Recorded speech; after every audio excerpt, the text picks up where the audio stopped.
साथियों, अंकिता हत्याकांड के संबंध में एक वीडियो बनाने के उपरांत, अपने विचार प्रकट करने के उपरांत मुझको ज्ञात हुआ कि देवभूमि के विद्वान अधिवक्ताओं के द्वारा यह निर्णय लिया गया है कि हत्यारों को फांसी की सज़ा दिलवाएंगे।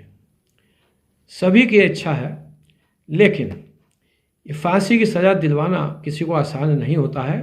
न्यायालय की एक अपनी प्रक्रिया है और वो सबूतों के आधार पर काम करती है।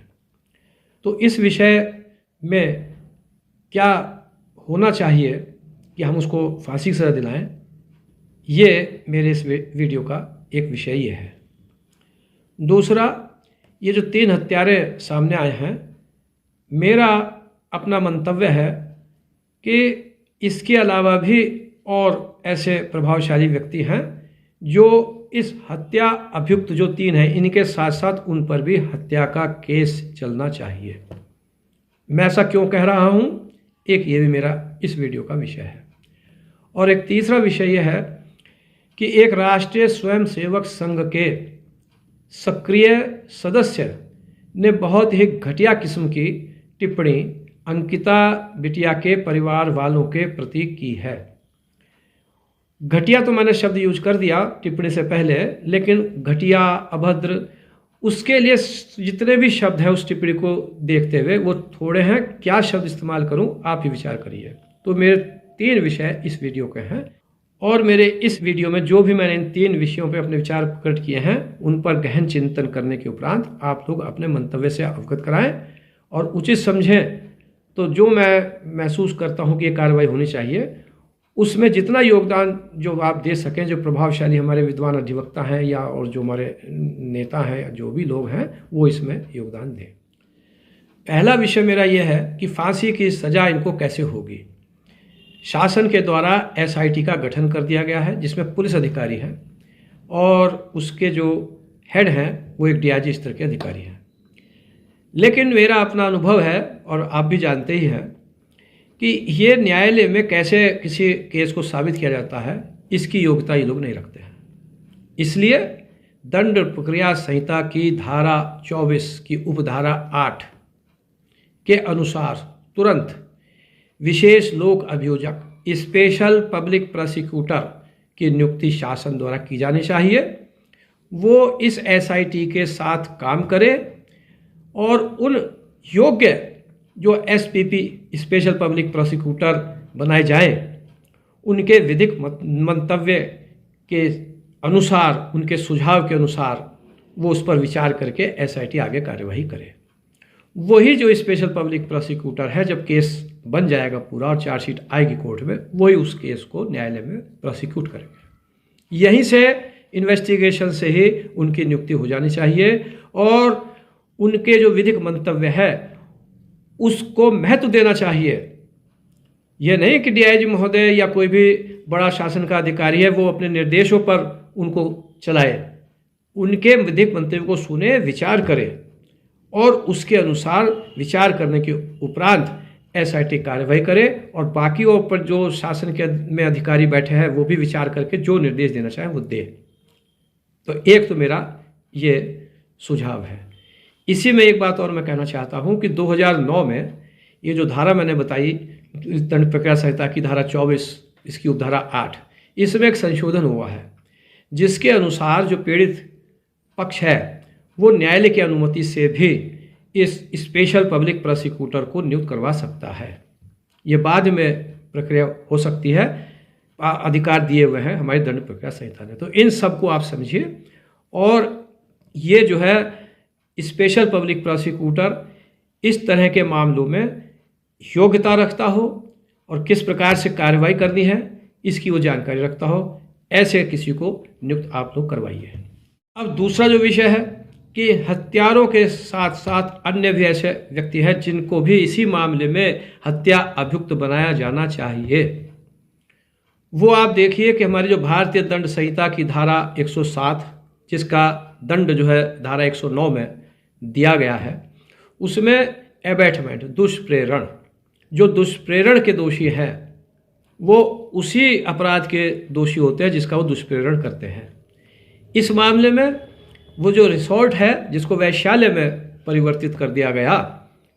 और जिन जिन लोगों ने इन हत्यारों की सहायता करी, सहायता इस मामले में भी है कि जब वो रिसोर्ट अनाधिकृत है, गैर कानूनी तरीके से बना हुआ है, वैश्यालय चल रहा है, तो जो लोग का मतलब जो लोक सेवक प्रभावशाली हैं, इंटेंशनली इसमें सहायता कर रहे हैं कि वो ऐसा वैश्यालय चलाए या उनके इतने हौसले हो जाए, वो अपराध कर रहे हैं और छुपा रहे हैं इस चीज़ को, वो सब दुष्प्रेरण के दोषी है। आप पढ़िए भारतीय दंड संहिता की धारा 107, 109 पढ़िए आप उसको। इसमें पटवारी को जो आपने सस्पेंड कर दिया, पटवारी का कोई दोष ऐसा नज़र नहीं आता है। वो छुट्टी पर चला गया, गुमशुदगी की एक रिपोर्ट मिली उसे, जो भी कुछ है, कोई ये तो था नहीं कि उस वक्त कोई 364 में या किसी में कोई रजिस्टर्ड करता वो केस, और वो छुट्टी पर चला गया। छुट्टी देने वाला अधिकारी जो वो कह रहा है कि उनके पिताजी बीमार थे, काफ़ी दिनों से छुट्टी मांग रहा था, तो क्यों छुट्टी में भेज दिया? कहीं ना कहीं ऊपर साजिश है। वो जो है वो पटवारी हो सकता है, ईमानदार हो, और वो उसने जैसा लगता है कि उसने कहा कि भाई उनकी फ़ोटो वगैरह दो, आधार कार्ड दो, और वो कुछ करना चाहता था, और उसने कहा कि मेरा आप सब छान लीजिए, जो भी है, मैं कहीं कभी इससे बात नहीं करता था, कुछ नहीं करता था। तो ऊपर के अधिकारियों का, ऊपर के बड़े प्रभावशाली लोगों का खेल है। क्यों छोटे लोगों को परेशान करते हैं आप? तो इसके अंदर प्रभावशाली जो से VIP कौन है, वो जो आ रहे थे, अगर लोक सेवक हैं या कोई बड़े स्तर के अधिकारी हैं या कोई राजनेता हैं, ये सारे दोषी हैं। इस हत्या अभियुक्तों में भी दोषी बन सकते हैं। आप योग्य विशेष लोक अभियोजक SPP को इन्वॉल्व कीजिए, वो देगा राय, वो बताएगा। और मैंने अपने जीवन में करके दिखाया है। ये डॉक्टर कैलाश खन्ना है हरिद्वार में, उनसे आप मालूम कर लीजिए।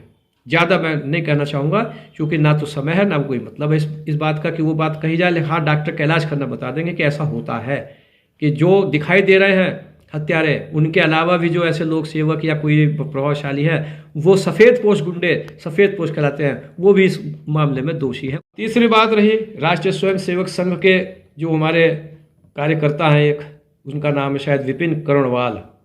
उनकी टिप्पणी अगर आप लोगों ने सुनी होगी, देखी होगी, तो खुद ही आप मतलब समझ रहे होंगे कि भाई क्या हो गया हमारा। इतना तो हमने 70 साल की तो मेरी भी आयु होगी, मैं तो इतनी गिरावट तो नहीं देखी कि मानसिकता, और वो भी राष्ट्रीय स्वयं सेवक संघ जैसे संगठन की, जो ये कहता है कि हम तो हिंदुओं की बेटियों और बच्चों, इनको बचाने के लिए हम अपना संगठन, हमारा काम करता है, इसलिए संगठन बनाया गया है। उसके सदस्य की ऐसी मानसिकता। और मैं इस संबंध में आज जो कह रहा हूँ इस वीडियो के माध्यम से, 2-3 दिन 4 दिन बीत गए, मैं ये सोच रहा था कि शायद राष्ट्रीय स्वयं सेवक संघ के कोई जो है बड़े पदाधिकारी, हमारे उत्तराखंड राज्य के प्रांत प्रचारक महोदय या कोई आएगा सामने और उसको निकाल के बाहर करेगा। लेकिन यदि ऐसा नहीं हो रहा है, तो फिर क्या राष्ट्रीय स्वयं सेवक संघ की विचारधारा बदल गई है?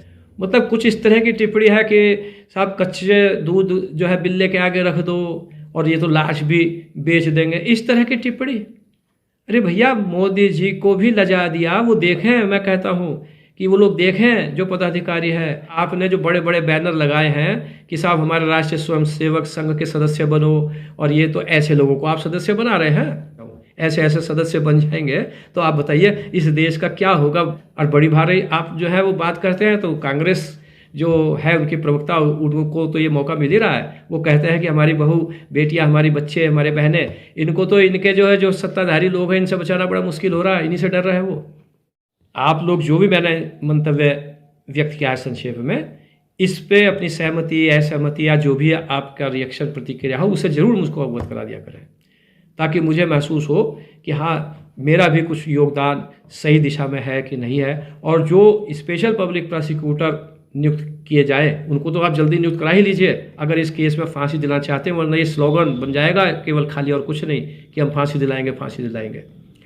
तो जो भी आप इसमें स्पेशल पब्लिक प्रोसिक्यूटर नियुक्त करें या जो भी कुछ करवाएं, तो जो मेरा योगदान है वो मैं देने के लिए तैयार हूँ। मेरी उम्र ज़्यादा हो गई, इसलिए मैं ज़्यादा वो नहीं कर सकता हूँ। और एक बात मैं और कहना चाहूँगा कि ये जो निर्णय हमारे विद्वान अधिवक्ताओं ने लिया है कि जो हत्यारे हैं उनका केस भी नहीं लड़ेंगे, ये कोई फ़ायदा इससे नहीं है। मैं कहता हूँ कि अच्छे से अच्छे बड़े वकील को ले आए ना वो।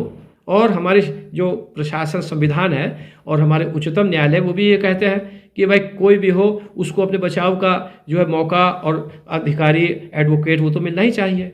कसाब तक को जो है उन्होंने दिलवाया, तो एमिकस क्यूरे सरकार की तरफ से, न्यायालय की तरफ से किसी को अपॉइंट कर दिया जाएगा। खर्चा भी वही देगा। तो हमें अपना अगर दिल, हमें अपनी उस पर विश्वास है तो कोई बड़े से बड़ा आके खड़ा हो जाए, हत्यारों की पैरवी कर दे, फांसी की सजा दिला के छोड़ेंगे हम उसको। बस आप अभी से जुट जाइए। जय हिंद, जय भारत।